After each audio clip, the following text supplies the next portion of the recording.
Today, we are diving into a really powerful and honestly pretty counterintuitive leadership idea.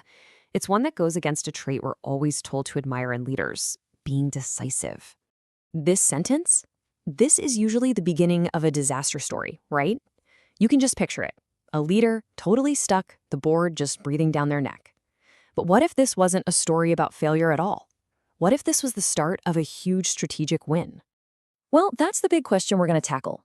We hear it all the time. Great leaders are decisive. They make the hard calls fast.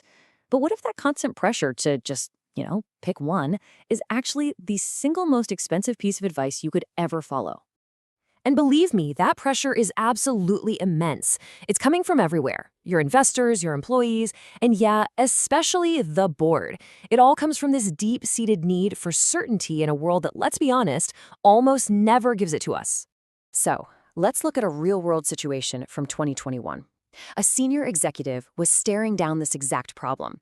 He had three perfectly good strategies on the table. The catch? Every single one of them hinged on market variables that were still totally up in the air. But the board's demand was simple, and it was relentless. Choose now. So what did he do? Well, he didn't just fold under pressure. Instead, he used this really sophisticated skill that we're calling superposition leadership. And yeah, the name itself is a hint. It's actually borrowed from the strange world of quantum physics. See, in quantum physics, a tiny particle can actually be in multiple states at the exact same time. That is, until you measure it. The moment you do, it collapses into just one state. Superposition leadership takes that mind-bending idea and applies it to strategy. It's the discipline to keep multiple good options open and running in parallel, fighting that urge to just commit to one before you absolutely have to. Okay, let's be super clear about something. This is not the same as being indecisive. Not at all. Indecision is passive. It's being paralyzed by confusion. Superposition is the complete opposite. It's an active, strategic decision to wait for more information. It's a high-level executive skill, not a weakness. And look, this isn't just some clever thought experiment. Having this kind of strategic patience has a real, measurable, and frankly, enormous payoff. So let's get to the data and see what we're talking about. 23%. Just let that number sink in for a minute. In the world of long-term business returns, a bump of a few percentage points is a big deal. 23%? That is an absolute game changer. So where on earth does a number like that come from? It's from Harvard research. They found that in really uncertain markets, leaders who waited, who delayed their big strategic decision for 6 to 12 months, ended up with a 23% higher long-term return on investment than the leaders who committed early. It just goes to show you that pressure from the board for a quick answer, it might feel right, but it can be incredibly expensive. Okay, so if this strategy is so much better, why doesn't everyone do it? Well, it's because the key skill you need isn't what we usually think of as a leadership superpower. It's not about being the smartest person in the room.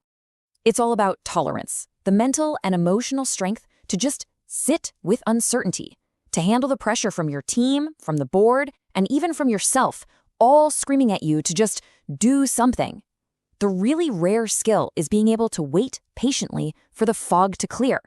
Which brings us right back to our executive from 2021.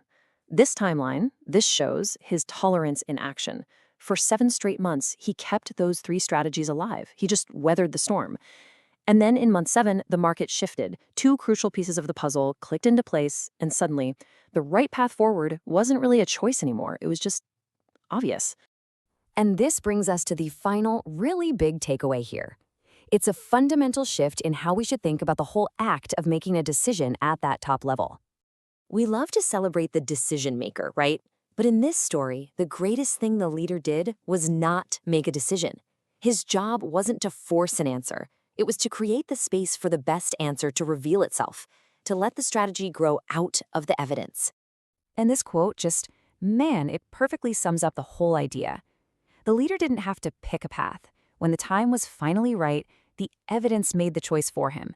It collapsed all those possibilities from 3 down to 1. The best call he ever made was the one he didn't rush. So, I'll just leave you with this to think about. Look back at your own career, your own leadership moments. When was the last time that pressure to be decisive pushed you into a corner?